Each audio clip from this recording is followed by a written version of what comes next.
ये है आज की आधुनिक अयोध्या। तो चलिए इसे गहराई से जानने की शुरुआत करते हैं। बस अड्डा। राम मंदिर से 7 किलोमीटर की दूरी पर 14 बीघा जमीन पर 219 करोड़ की लागत से लखनऊ हाईवे पर नया बस अड्डा बनकर तैयार है। Railway station. मंदिर से 1 किलोमीटर की दूरी पर 240 करोड़ रुपए में नया रेलवे स्टेशन डिजाइन किया गया है। भविष्य में अयोध्या से दिल्ली, मुंबई, चेन्नई, बेंगलोर, पुणे, कोलकाता, नागपुर, लखनऊ और जम्मू जैसे शहरों के लिए विशेष रेलगाड़ियां चलाई जाएंगी।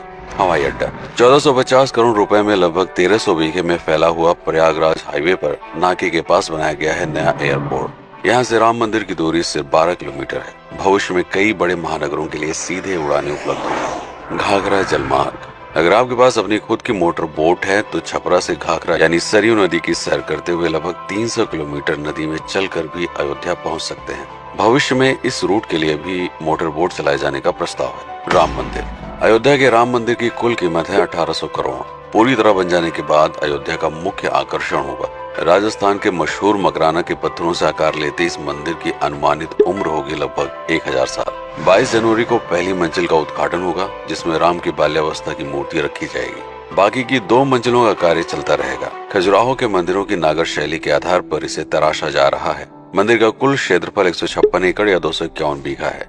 हनुमानगढ़ी। राम मंदिर से लगभग 800 मीटर की दूरी पर स्थित है हनुमानगढ़ी। मंदिर के आवासीय परिसर को मिलाकर यह लगभग 52 बीघे में फैला हुआ है। मंदिर की 76 सीढ़ियां चढ़कर हनुमान जी के दर्शन के बाद ही राम मंदिर में जाने का विधान है। यह मंदिर अयोध्या शहर के ठीक बीच में एक ऊंचे टीले पर बना है। शहर की तरफ आने वाले आक्रमणकारियों के आने की सूचना यहीं से प्राप्त करके अयोध्या के राजा तक भेजी जाती थी। इतिहासकारों के अनुसार जितनी बार भी अयोध्या पर आक्रमण हुआ उतनी बार इस मंदिर को भी विध्वंस झेलना पड़ा। हालांकि सन्यासियों ने हर बार इस मंदिर को फिर से खड़ा किया। आज ये मंदिर रामानंद संप्रदाय और निर्वाणी अखाड़े के अधीन है। राम की पेड़ी। अयोध्या को सरयू नदी की भयंकर बाढ़ से बचाने के लिए इस बांध का निर्माण किया गया था, जिस पर श्रद्धालुओं के स्नान के लिए कई घाट बना दिए गए थे। इतिहासकारों के अनुसार जितनी बार भी बांध टूटता था, सरयू का पानी अयोध्या की गलियों में घुस आया करता था। इसी बाढ़ से बचने के लिए पूरे अयोध्या में जगह जगह पर ऊंचे टीले बनाए गए थे, जैसे राम टीला, हनुमान टीला, लक्ष्मण टीला। आज ये बांध अयोध्या का मुख्य पर्यटन स्थल बन चुका है। हर दीपावली पर यहाँ लाखों दिए जलाकर रामायण की उस घटना को उत्सव के रूप में मनाया जाता है जब श्री राम अयोध्या वापस लौटे थे। अयोध्या के कई बार उजड़ने के पीछे एक कारण इस नदी को भी माना जाता है। हालांकि इसी नदी की वजह से यहाँ पर गन्ने की खेती बड़े स्तर पर की जाती है। लता मंगेशकर चौराहा। नया घाट और बस स्टैंड के पास ही अयोध्या का मुख्य चौराहा 6.7 करोड़ रुपए में बनकर तैयार हुआ है। पद्मश्री से सम्मानित राम सुथार जी ने 2 माह के कठिन परिश्रम के बाद इस 40 फीट लंबी वीणा को आकार दिया। 14 टन की इस वीणा को लता जी के स्मृति चिन्ह के रूप में यहाँ पर लगाया गया है। इसीलिए इसका नाम नया घाट चौराहे से बदलकर लता मंगेशकर चौराहा कर दिया गया है। धर्मपथ। नया घाट से कुछ पहले सड़क के दोनों तरफ 30 फीट ऊंचे 40 सूर्य स्तंभ लगाए गए हैं, जिसे धर्मपथ का नाम दिया गया है, जो श्री राम के राजकुल सूर्यवंश का प्रतीक है। दशरथ समाधि स्थल। नए बस अड्डे के बगल से एक पतली रोड कछार से आगे बढ़ते हुए लगभग 12 किलोमीटर दूर ले आती है दशरथ समाधि स्थल, जो बिलहर घाट पर मौजूद है, जिसके बारे में मान्यता है कि यहाँ पर राजा दशरथ का दाह संस्कार हुआ था। राम मंदिर के साथ ही इस जगह को भी पर्यटन स्थल के रूप में विकसित किए जाने की योजना पर कार्य चल रहा है। भरत कुंड। अयोध्या से 15 किलोमीटर दूर है नंदीग्राम। यहाँ मौजूद तालाब को भरत कुंड कहते हैं। मान्यता है कि इसी जगह से भरत ने पूरे अयोध्या का राज कार्य संचालित किया था। पर्यटकों के लिए इस स्थान को भी विकसित किया जाएगा। गुप्तार घाट। राम की बेड़ी से सरयू नदी के किनारे चलते हुए 10 किलोमीटर दूर स्थित है गुप्तार घाट। ये कैंट एरिया में पड़ता है। इस जगह को श्री राम के जल समाधि के रूप में महत्व दिया जाता है। इसके अलावा अयोध्या नगर में हर गली में कई विशेष मंदिर हैं, जिनकी अपनी मान्यताएं हैं, कथाएं हैं, विशेषताएं हैं। पूरी तरह से विकसित हो जाने के बाद नई अयोध्या को पूरी तरह से जानने के लिए, इसका आनंद लेने के लिए कम से कम 3 दिनों तक यहाँ रुकने की आवश्यकता है। देश विदेश से ज्यादातर पर्यटक भारत आते हैं उत्तर प्रदेश में आगरे का ताजमहल देखने और प्राचीन नगर काशी और सारनाथ घूमने। प्रश्न ये है कि अयोध्या घूमने और श्री राम का मंदिर देखने के लिए भला विदेशी क्यों आएंगे?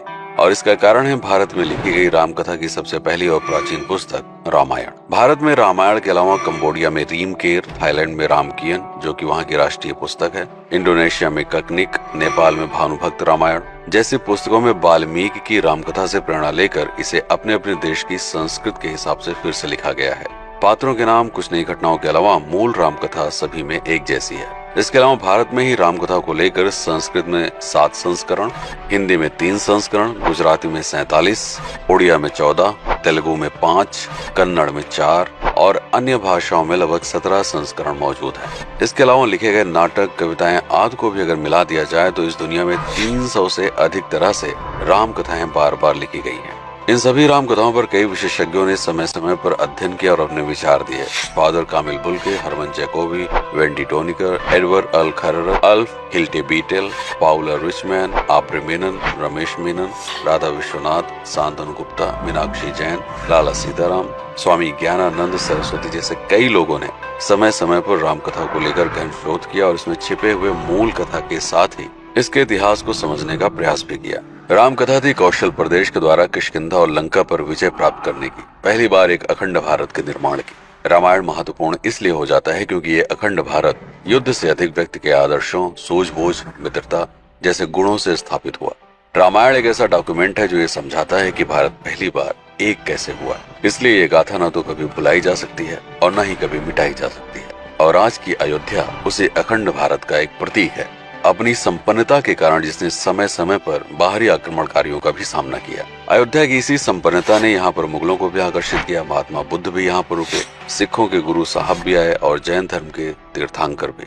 सिर्फ आए ही नहीं बल्कि उनके अनुयायी यहीं पर बसते चले गए। अयोध्या कितनी बार बसी, कितनी बार उजड़ी, इसके बारे में बहुत अधिक प्रमाण उपलब्ध नहीं है। सूर्यवंश के पतन के साथ ही अयोध्या का भी पतन होता रहा। बीच में कई सौ सालों तक अयोध्या मानो विलुप्त सी हो गई। इसका कारण क्या था, इसका कोई प्रमाण नहीं है। अयोध्या को फिर से खोजकर उसे स्थापित करने में बार बार राजा विक्रमादित्य का नाम आता है, लेकिन विक्रमादित्य एक उपाधि है जिसे कई राजाओं को दिया गया था। तो ये कहना मुश्किल है कि किस कालखंड के कौन से राजा ने ये कार्य किया। कुछ विशेषज्ञों का मत है कि यह काम उज्जैन के राजा विक्रमादित्य ने किया होगा।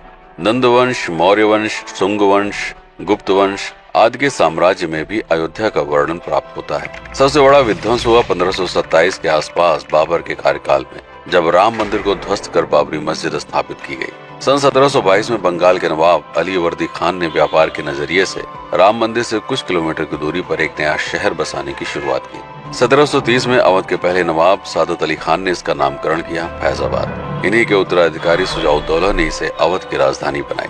1775 में अवध के चौथे नवाब असफुद्दौला ने फैजाबाद की जगह लखनऊ को अवध की राजधानी घोषित की। रावण अहंकार का प्रतीक और श्री राम विनम्रता के सूचक। सत्ता में आने के बाद हर व्यक्ति को यह बात हमेशा ध्यान में रखनी चाहिए, सिर्फ रंग रोगन और पत्थर लगवाने से राम राज्य नहीं आएगा, बल्कि जिस दिन स्कूल, अस्पताल और सरकारी संस्थानों से भ्रष्टाचार खत्म होगा, लोगों का मुफ्त इलाज और अपनी भाषा में उच्च शिक्षा उपलब्ध होगी, उस दिन भारत उस पायदान पर खड़ा होगा जहां कभी हम हुआ करते थे।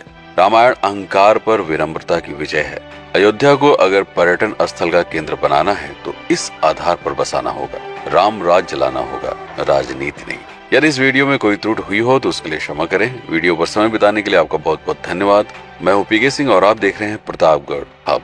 जय श्री राम, जय अवध, जय भारत।